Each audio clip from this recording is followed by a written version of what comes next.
What began as a standard late-night interview exploded into television infamy when Stephen Colbert's relentless questioning reduced tech titan Elon Musk to tears before a stunned studio audience. The billionaire's abrupt exit from the set has ignited a social media firestorm, with viewers divided between shock, outrage, and morbid fascination. The studio lights dimmed as Stephen Colbert strode onto the stage of The Late Show, his signature grin masking the calculated intensity that would unfold over the next 15 minutes. Tonight's guest had been promoted for weeks, billionaire Elon Musk, appearing to discuss his latest ventures and technological innovations. But what the audience didn't know was that Colbert had prepared a different kind of welcome. Tonight, we have a man who calls himself a visionary, though his vision lately seems to involve watching his company's stock prices through his fingers, Colbert quipped during his monologue, drawing nervous laughter from the audience. The camera briefly cut to backstage, where Musk stood with a tight smile scrolling through his phone, oblivious to the storm gathering. When the commercial break ended, Musk walked onto the set with the confident stride of someone accustomed to commanding rooms. He wore a simple black t-shirt under a charcoal blazer, casual billionaire chic, and waved to the applauding audience as he approached Colbert's desk. "Elon, welcome to the show," Colbert said, extending his hand with a smile that didn't quite reach his eyes. "Thanks for having me, Stephen," Musk replied, settling into the guest chair. "Always good to be here." The first few minutes proceeded with the expected pleasantries. They discussed SpaceX's recent launch, with Colbert offering congratulations. That seemed genuine enough. The audience relaxed, and even Musk's characteristic stiffness began to soften as he described the technical challenges his team had overcome. "That's fascinating," Colbert said, nodding thoughtfully. Then he shifted in his chair, a subtle movement that veteran viewers of the show recognized as his transition to more substantive material. "Speaking of challenges, I wanted to talk about some of the recent issues at your other companies. You've been making headlines, and not the kind with rocket emojis." A flicker of wariness crossed Musk's face, but he maintained his composure. "There are always ups and downs in business. We take risks, we innovate, and sometimes we face setbacks." "Setbacks," Colbert repeated, tapping his pen against his note card. "Is that what we're calling the recent round of layoffs? Or the 3 consecutive quarters of missed earnings projections? Or perhaps the lawsuit from shareholders alleging that you misled them about production capabilities?" The audience's murmur was audible. This wasn't the playful banter they had expected. Musk shifted uncomfortably. "Those are complex situations that can't be reduced to sound bites. The layoffs were necessary restructuring to ensure long-term viability. As for the projections, we've been transparent about the challenges in the supply chain post-pandemic, and the lawsuit is without merit, just opportunists trying to capitalize on temporary market fluctuations." "Temporary?" Colbert said, his tone dripping with skepticism. "Your flagship company has lost 40% of its market value since January. Is that also temporary?" The atmosphere in the studio had transformed. The audience was silent now, witnessing something that felt less like entertainment and more like an ambush. "Markets fluctuate," Musk said, his voice tightening. "Anyone who understands business knows that value isn't measured in quarterly snapshots." "Oh, I understand business," Colbert countered, leaning forward. "What I don't understand is promising the moon, sometimes literally, and delivering excuses. Your competitors seem to manage without the drama." Something hardened in Musk's eyes. "My companies have revolutionized multiple industries. We've made electric vehicles mainstream, advanced space exploration beyond what government agencies achieved in decades, and we're developing technologies that will transform human potential. What exactly are my critics contributing besides commentary?" Colbert smiled thinly. "Well, they're not contributing to the increasing wealth gap for starters, or undermining worker protections, or manipulating markets with cryptic tweets." The tension was electric. Camera operators exchanged glances, and the show's director murmured into his headset, uncertain whether to cut to a commercial break. "That's a fundamentally dishonest characterization," Musk said, color rising in his face. "We've created thousands of jobs, advanced sustainable energy, and invested billions in solving humanity's most pressing problems. If you're going to criticize me, at least be factual." "Facts?" Colbert raised an eyebrow. "Like the fact that you promised full self-driving capabilities 5 years ago, and drivers are still waiting? Or the fact that your social media platform has become a cesspool of misinformation since you acquired it?" "Those kinds of facts?" the audience gasped. This had transcended the boundaries of late-night television banter and veered into territory usually reserved for congressional hearings. Musk's hands gripped the arms of his chair. "You invited me here under false pretenses. This isn't an interview. It's an interrogation based on partial information and out-of-context quotes." "I invited you here to have a conversation," Colbert replied. "I didn't realize that required submitting questions for approval." "Is that how journalism works in your world? Pre-approved questions only?" "There's a difference between journalism and whatever this is," Musk retorted, gesturing at the studio. "You've clearly made up your mind about me before I walked through that door." The producer was now frantically signaling to go to commercial, but Colbert ignored him. "I form opinions based on patterns of behavior, and your pattern includes overpromising, under-delivering, and lashing out at anyone who points it out." Musk's breathing had become noticeably faster. The studio lights seemed to intensify, highlighting beads of sweat forming on his forehead. The audience watched in stunned silence as the world's once richest man appeared to unravel before their eyes. "You don't know what it takes," Musk said, his voice rising. "You sit here in your comfortable studio making jokes while I'm trying to solve problems that could determine the future of our species. Do you think this is easy? Do you think I don't lie awake at night worrying about the responsibilities I'm carrying?" Colbert didn't back down. "I think you lie awake at night thinking about your ego and your legacy. If you were truly concerned about humanity's future, you might consider paying taxes proportionate to your wealth, or treating your workers with dignity, or fulfilling the promises you've made to customers and investors." The audience fell into a stunned silence. Even Colbert's most pointed political interviews rarely reached this level of direct confrontation. The producer was now standing just off camera, making frantic cutting motions with his hand. Musk's face flushed crimson. "That's easy for you to say from your comfortable perch in the entertainment industry. You have writers crafting your witty remarks, while I'm building companies that actually make things. Real things that move humanity forward." His voice cracked slightly on the last word, a hairline fracture in his composure that didn't go unnoticed. "Making things?" Colbert leaned in. "Like those tunnels that were supposed to revolutionize urban transport, but instead created private roads for Teslas? Or the robot taxis that were supposed to be earning money for their owners by 2020? We're well into 2025 now, Elon. Where are they?" "Development timelines shift," Musk snapped, his fingers drumming nervously on the arm of his chair. "Any complex? Technological advancement faces unforeseen challenges. The people who understand innovation know this. The people who actually build the future instead of mocking those who try." "Ah, there it is," Colbert smiled without warmth. "The classic defense. Anyone who criticizes you just doesn't understand your genius.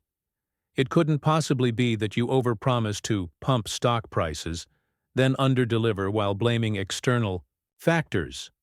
The camera caught a muscle twitching in Musk's jaw. He reached for the water glass on the side table, but his hand trembled slightly, causing a small spill. The audience watched as he tried to discreetly dab at the moisture with his sleeve.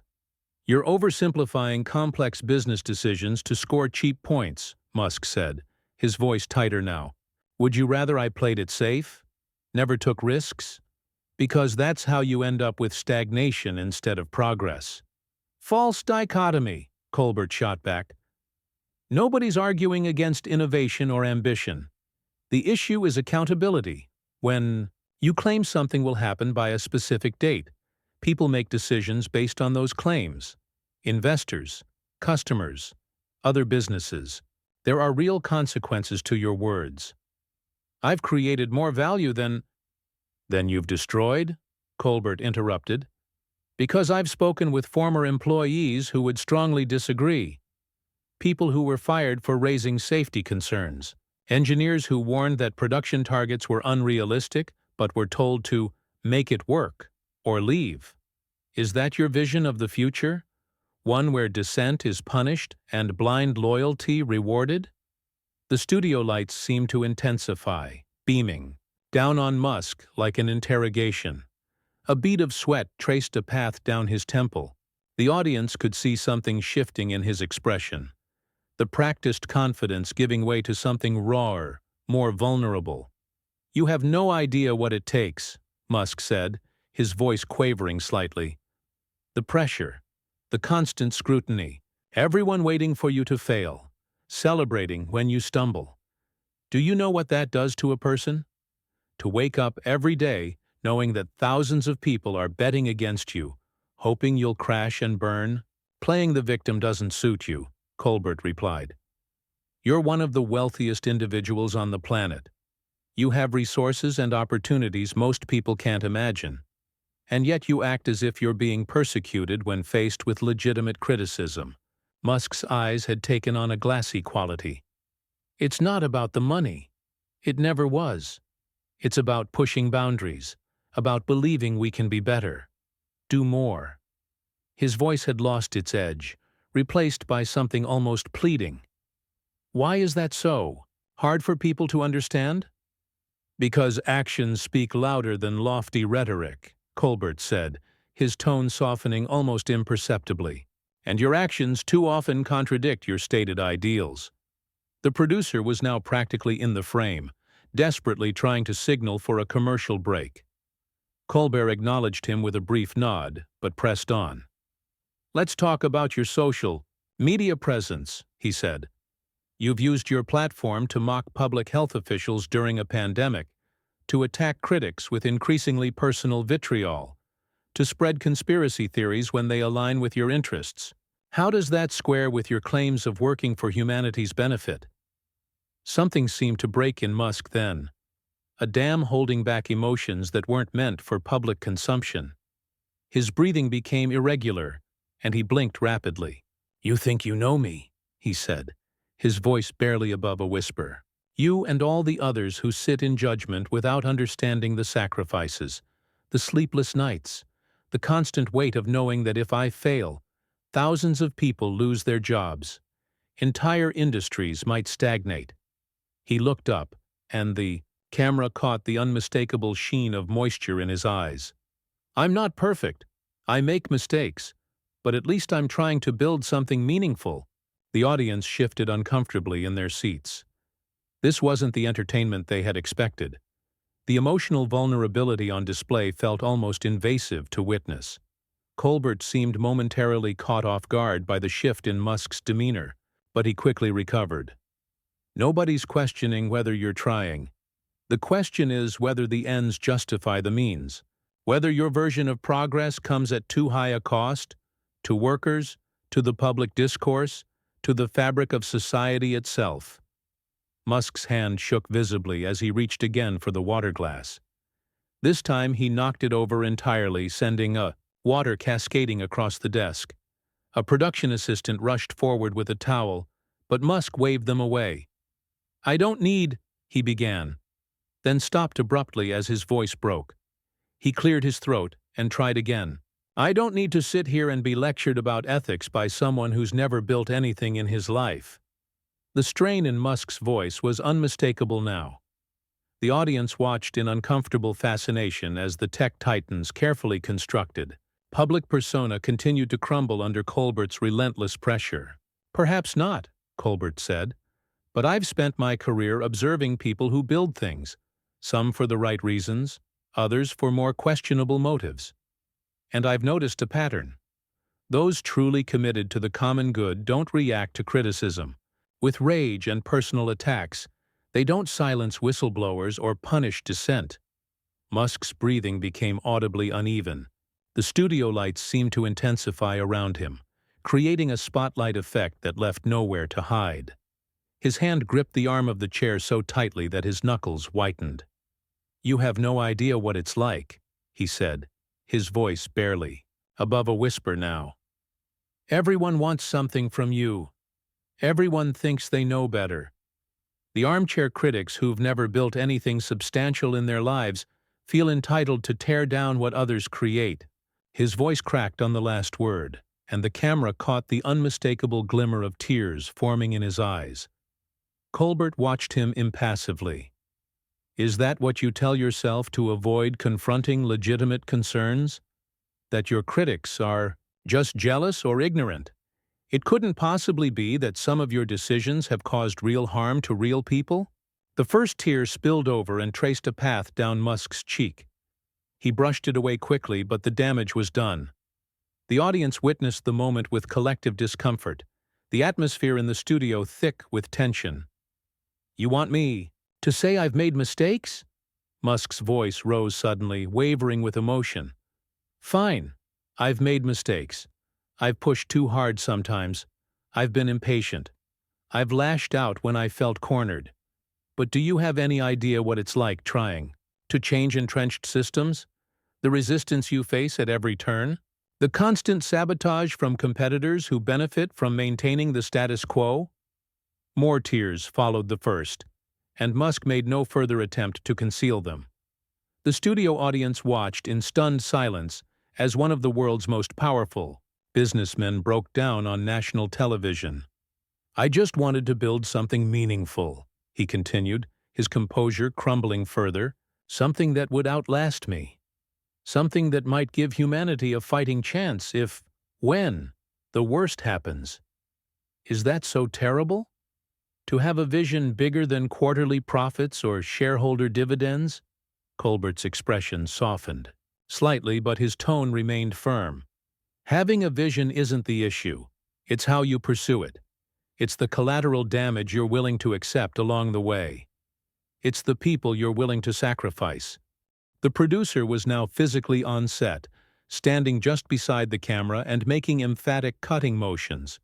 But Colbert, with the instincts of a veteran performer who recognized extraordinary television when it was happening, subtly shook his head.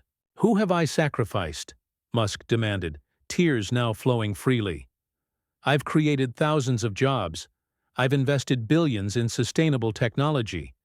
I've pushed the boundaries of what's possible in space exploration. And what do I get in return? Constant criticism, endless scrutiny. People like you who've built your careers on tearing others down rather than creating anything of lasting value."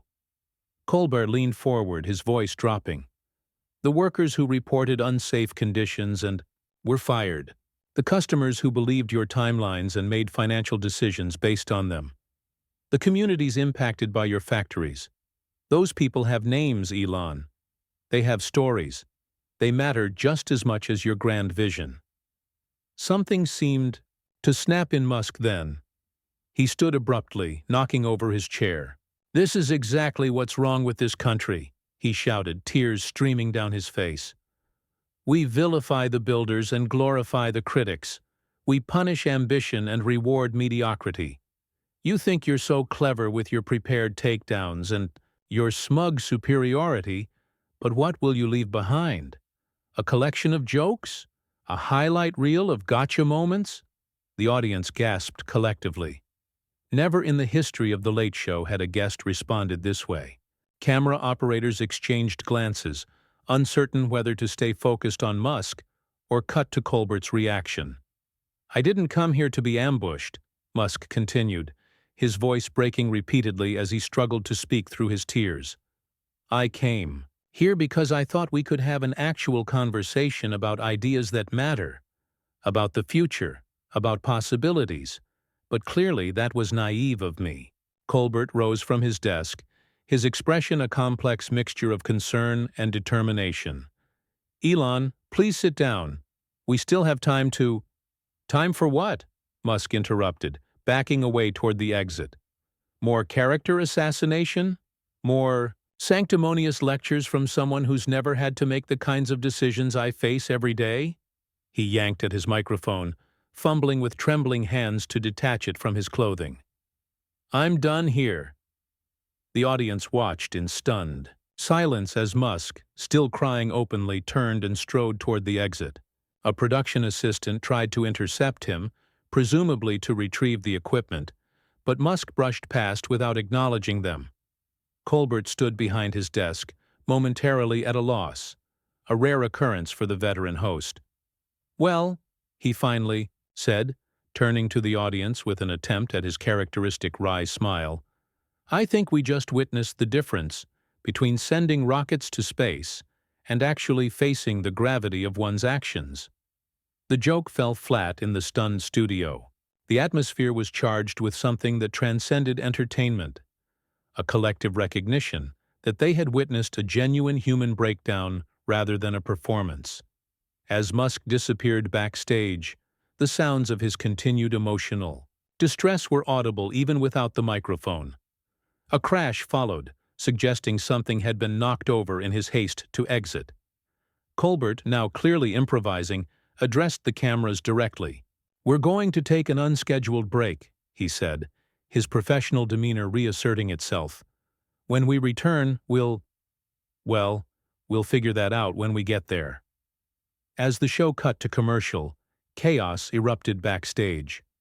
Staff members rushed after Musk, who had stormed through the green room and was now headed for the building's exit, still visibly distraught. Security personnel, unsure whether to stop him or escort him, followed at a respectful distance. By the time the commercial break ended, Colbert had regained his composure.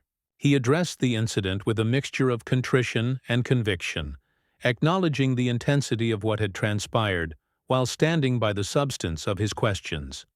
What we just witnessed was unscripted and unexpected, he told the subdued audience, and the millions watching at home.